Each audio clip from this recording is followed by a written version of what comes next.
ខ្ញុំចង់ទៅរស់នៅជាមួយនឹងជនជាតិដើមភាគតិចព្រៃនៅរតនគិរីមួយថ្ងៃតោះទៅវិញអត់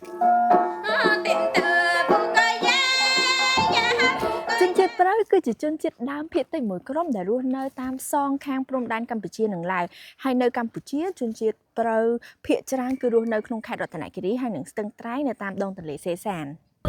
បងនៅទៅវិញទឹកភ្នែកហើយបានបងឯងសង្ស័យបាច់មាននៅគ្រប់ក្នុងហ្នឹងហើយចប់មិនម៉ែឲ្យសមុទ្រយកកយន្តមកសានឥឡូវនេះយើងមកដល់ស្រុកតាវែងខេត្តរតនគិរីទៅដល់ហ្នឹងគឺអត់មានសេវាទេបានពូតកងឡានហ្នឹងឯងចុះស្កាក់ម៉ូតូសួររកផ្ទះអ៊ំកាលឹបមិនដើររកអ៊ំពេញភូមិវត្តលវាំងព្រះព្រី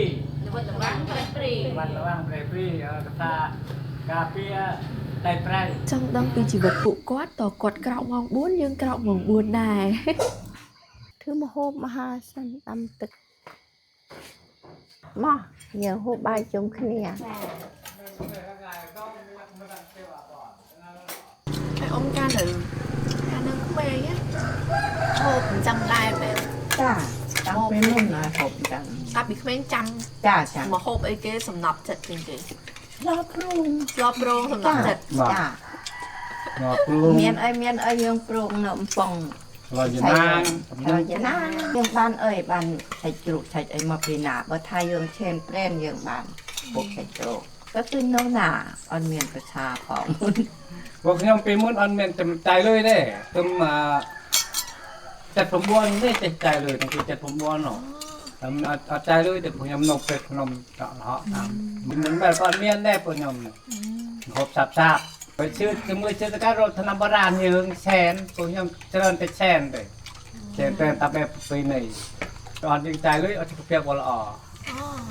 អត់ใจលើសុខភាពល្អព្រោះយើងអត់មានប៉ះគីមី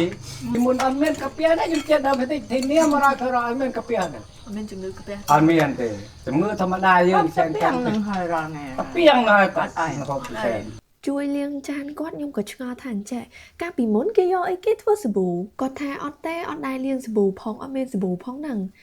ឥឡូវពេលសាប៊ូយ៉ាងទៅបើសាប៊ូកាន់តែយកវិញមែន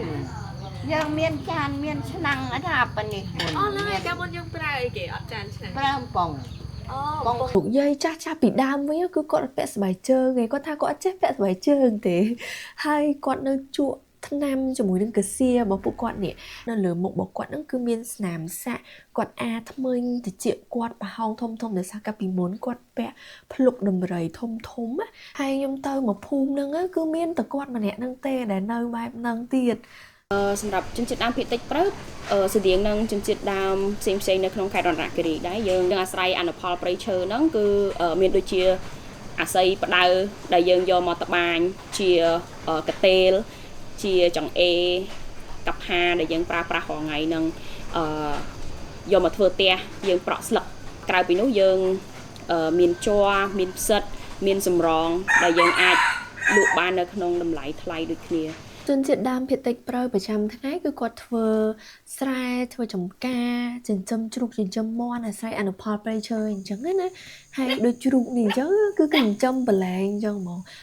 ញ៉ាំបាយព្រឹកសម្រាប់មកផ្លែតហើយឃើញអ៊ំគាត់ស្ពីកផាអត់ដឹងចេញទៅណាសួរគាត់អ៊ំចេញទៅណាអ៊ំថាទៅចំការខ្ញុំចាំអីទៀតក៏ទៅតាមគាត់ជឿឡាគីមឡងដំឡូងយើងអានេះអានេះដំឡូងយើងធម្មតាហូបបានអានេះដំឡូងមីចាវាប្រឆេង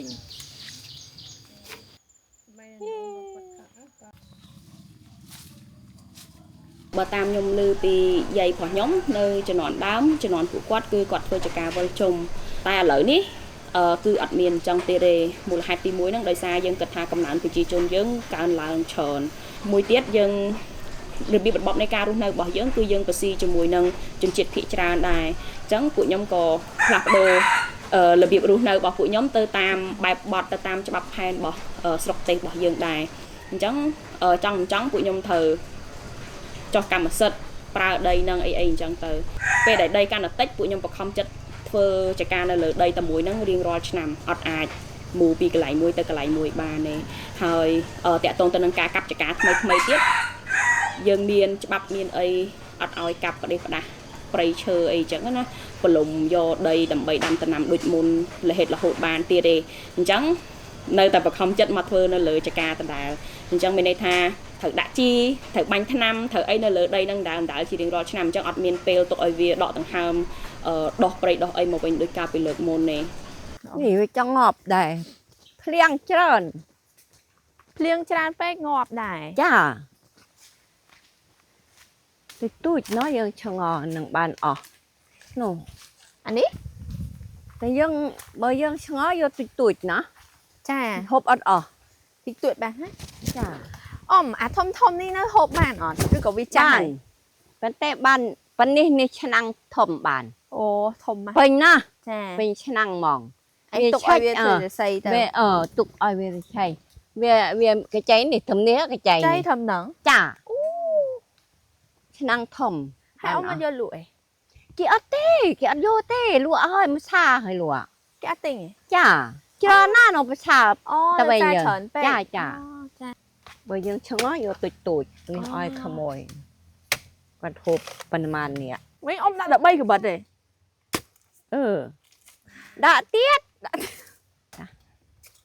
អឺ អូបានហើយ អឺ អេយ៉ាណែបានហើយអម ចាតរនៅព្រៃហ្នឹងក៏ដូចគ្នាអានេះឆ្នាំណាងអត់មានមួអូយមួទៅព្រៃនោះ អូ ពួក ទៅ ខ្ញុំ ព្រៃមាស់ ចា មួ ពេញ មួយក៏រមាស់ មួ មាស់ហ្នឹងមូ មួ ខ្ញុំសានតែមាស់ហ្នឹងរមាស់ តែប្រឆេង មាស់ហ្នឹងមូ មួ តពាំងនិយាយពីថាកាត់មកភ្លាមចឹងនិយាយថាល្អខ្លាំងមែនតើហ្មងខ្ចីទាំងអស់ហ្មងមែនដូចយើងទិញនៅផ្សារណាទិញនៅផ្សារគ្រាន់តែចាស់រឹងនឹងអស់ចង់ពាក់កណ្ដាលបាត់ហើយត្រូវហ៎នេះអត់ទេកាត់មកខ្ចីទាំងអស់ហ្មងពេលដែលខ្ញុំជិះម៉ូតូដើរថតក្នុងភូមិជាមួយកាមេរ៉ា woman ខ្ញុំនេះខ្ញុំក៏បាននឹកឆ្ងល់ថាយើងសម្រាប់យើងអ្នកនៅទីក្រុងភ្នំពេញការប្រែប្រួលអាកាសធាតុមានន័យថាយើងប៉ះពាល់ជាមួយនឹងការឡើងកម្ដៅការបំពុលខ្យល់ជាដើមចឹងទៅតើការប្រែប្រួលអាកាសធាតុមានន័យយ៉ាងម៉េចសម្រាប់ពួកគាត់នៅហ្នឹងទៅទៀតមើល សម្រាប់សហគមន៍ជនជាតិដើមភាគតិចព្រៃរបស់យើងការប្រែប្រួលអាកាសធាតុគឺវាសម្គាល់ទៅតាមរដូវកាលនៃការដាំដុះរបស់ពួកយើងអញ្ចឹងណាជាពិសេសរដូវកាលដាំដុះស្រូវកាលពីជំនាន់មុនវាអាចចាប់ផ្ដើមតាំងពីខែ5ខែ6អីយោដោយសាររដូវកាលហ្នឹងវាមានភ្លៀងធ្លាក់គ្រប់គ្រាន់ដីសើមល្អអីចឹងទៅហើយចកាអីគឺយើងរៀបចំវាហើយតាំងពីខែ4ខែ5ខែ6យើងចាប់ផ្ដើមបុកដីដាំស្រូវយកតែម្ដងនៅក្នុងខែ8ខែ9ហ្នឹងចាប់ផ្ដើមមានបុកញ៉ាំបដាដោយសារយើងដាំស្រូវអីបានលឿនអញ្ចឹងណាប៉ុន្តែរយៈពេលប្រហែលឆ្នាំចុងក្រោយហ្នឹងយើងឃើញថាអារបៀបនៃការយើងដាំដុះហ្នឹងវាខុសប្លែកច្រើនជាងមុនទី1រាំងអត់មានភ្លៀងឯងក្តៅខ្លាំងមែនតែនស្ទើរតែថាធំអត់បានអញ្ចឹងណា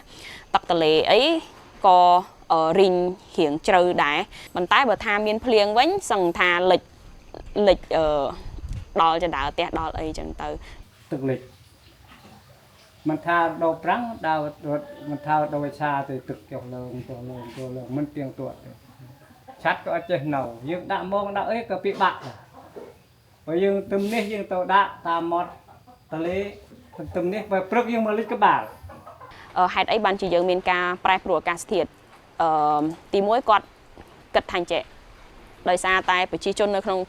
នុងសហគមន៍ដែលគាត់មានព្រៃឈើហ្នឹងគាត់កាប់ខ្ញុំឃើញគេមានការចែកម្លែកថាដោយសារតែសហគមន៍គាត់មានសកម្មភាពបែបហ្នឹងប៉ុន្តែខ្ញុំគិតថាព័ត៌មានទាំងអស់ហ្នឹងវាជា fail information ណាព្រោះការប្រែប្រួលអាកាសធាតុវាមិនមែនដោយសារតែសហគមន៍គាត់កាប់ចកាដុតព្រៃតែមួយមុខទេវាក៏តាក់ទងទៅនឹងការប្រើប្រាស់យានយន្តរបស់អ្នកនៅទីក្រុងដូចគ្នាដែលយើងរួមចំណែកទាំងអស់គ្នាតាក់ទងទៅនឹងការទទួលព័ត៌មានពីមុន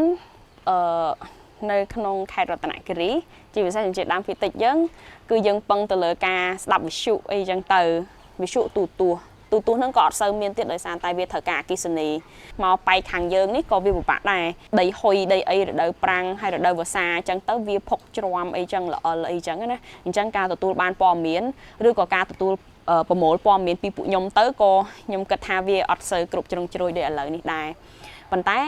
មកដល់ពេលឥឡូវនេះខ្ញុំគិតថាវាមានការផ្លាស់ប្ដូរច្រើនដោយសារតែយើង ទទួលយកបរិបទថ្មីប្រើប្រាស់ smartphone រៀងខ្លួនអញ្ចឹងយុវជនគាត់កាន់ទូរស័ព្ទដៃច្រើនគាត់ចេះថតចេះអីអញ្ចឹងធ្វើឲ្យអ្នកក្រៅគេទទួលព័ត៌មានពីពួកខ្ញុំបានច្រើនហើយពួកខ្ញុំក៏ទទួលបានព័ត៌មានពីពួកគាត់តាមរយៈការឃើញនៅក្នុងបណ្ដាញសង្គមអីចឹងដែរអញ្ចឹងព័ត៌មានដែលពួកខ្ញុំទទួលបានឥឡូវវាច្រើនចង់និយាយថាវាលើសលប់ហ្នឹងហើយព័ត៌មានខ្លះវាអត់សមអីនឹងយើងជឿក៏ពួកគាត់ជឿដែរអញ្ចឹងណាដោយសារតែវានៅលើបណ្ដាញសង្គមច្រើនអញ្ចឹងអា fake news fake អីហ្នឹងក៏ពួកគាត់ទទួលបានច្រើនដូចគ្នា សម្ពុតព្រៅម៉ៅហើយនឹងបោះខៀវនេះអូខេគេចេះធ្វើអត់ពេលល្ងាចទំនេរក៏តែងស្លៀកសម្លៀកបំពាក់ជនជាតិព្រៅថតរូបលេងទៅណានេះនារីជនជាតិព្រៅពី3សន្លឹកហើយបោះពិសីវិញណាគាត់គឺជានារីព្រៅដំបូងគេដែលបានបញ្ចប់ការសិក្សានៅប្រទេសណ័រវេសនិងអាមេរិកហើយគាត់គិតថាមានតែការអប់រំទេទើបអាចជួយអភិវឌ្ឍសហគមន៍របស់គាត់ដើម្បីទប់ទល់ជាមួយនឹងបញ្ហាផ្សេងៗក៏ដូចជាបញ្ហាការប្រែប្រួលអាកាសធាតុដែរ គិតថាបើសិនជាគាត់មានការអប់រំអញ្ចឹងគាត់គិតបានវែងឆ្ងាយជាងនឹងគាត់នឹងគិតថាបើសិនជាខ្ញុំប្រើជីនេះខ្ញុំប្រើរបៀបម៉េចដើម្បីនៅក្នុងពេល5ឆ្នាំ10ឆ្នាំទៅមុខទៀតដីខ្ញុំអត់ហិលអត់ខូចជីជាតិអីចឹងទៅហើយប្រភពទឹកដែលខ្ញុំកំពុងតែប្រើប្រាស់ហ្នឹងវានឹងអត់មានការបំពុលដោយសារតែថ្នាំស្មៅដែលខ្ញុំកំពុងប្រើអីចឹងណាតាមរយៈការអប់រំនឹងដែរខ្ញុំចង់ឲ្យឪពុកម្ដាយគាត់បានមើលឃើញដែរថា